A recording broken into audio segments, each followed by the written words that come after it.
events, and issues shaping our community. This is Comcast Newsmakers. Children's Week is in full swing here on the plaza of the state capitol. I'm Spiro Kent for Comcast Newsmakers. Our guest this hour, Representative Jenne, District 100, even 100 in Broward County, and good to see you here. Thank you so much for having me. I appreciate A lot of issues facing the legislature this year. It's not an easy time because a lot of controversy. So let's talk about the budget to begin with, and as far as how it affects children's issues, is it challenging? It's very challenging. You know, I've been here, this is my fourth session. To this point, I've never had the ability, at least to my satisfaction, of voting for a final budget. And one of the main reasons is we continuously see cuts to children's issues across the board.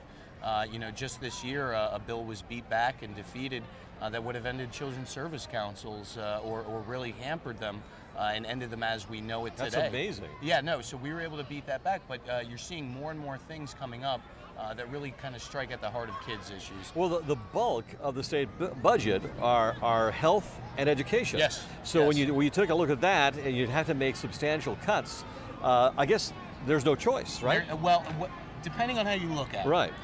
Because there are two different philosophies at play here. One, we can't look at any new revenues. The other, let's look at some new revenues. Until we come to the decision to look at anything new, we're going to have to keep cutting. And at this point, we're down to the bone, and we're really cutting Florida's most vulnerable. Okay, there might be like some lifeline out there, and that's the Seminole Compact. And that might be giving money towards children's issues and education, right? I would hope so. I would hope so. I would hope that we as a body would want to take a look at it and really give the money where it most needs to be. It looks like the compact's getting ready to take off, and we should be all right with that. It's not going to be a cure-all, though. We have a $65 billion budget. With the compact, you're talking between $500 million and $1.5 billion right. once everything gets going. Right. That's still 1/65th, 1/66th of the overall budget. Let me ask this, the federal health care bill that was passed in Washington, is that having an effect on the Florida budget? I think it's maybe not so much the budget, but it's having an effect on the sort of bills that we're seeing. We're seeing a lot of reactionary bills to that happening. House memorials, which don't amount to anything but a hill of beans and not really worth the paper they're printed on, attacking the health care plan.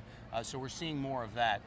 Really, the program that's come out of Washington that's helped this state more than any other at this point has been the stimulus package. That stimulus package has helped us from really making staggering cuts to some things that come next year we may not be able to really fill those holes. And that's been controversial after we accepted part of that stimulus package down here. I really thought that was the sound and the fury signifying absolutely nothing. Everyone that stood up and railed against those stimulus dollars and how they would be the end-all, be-all, it would just collapse our economy.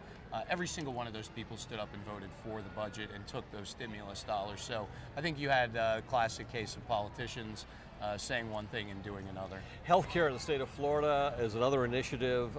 Do you think that it's going to be getting better as time goes on? I think it definitely will. I think we have some great challenges we have to overcome.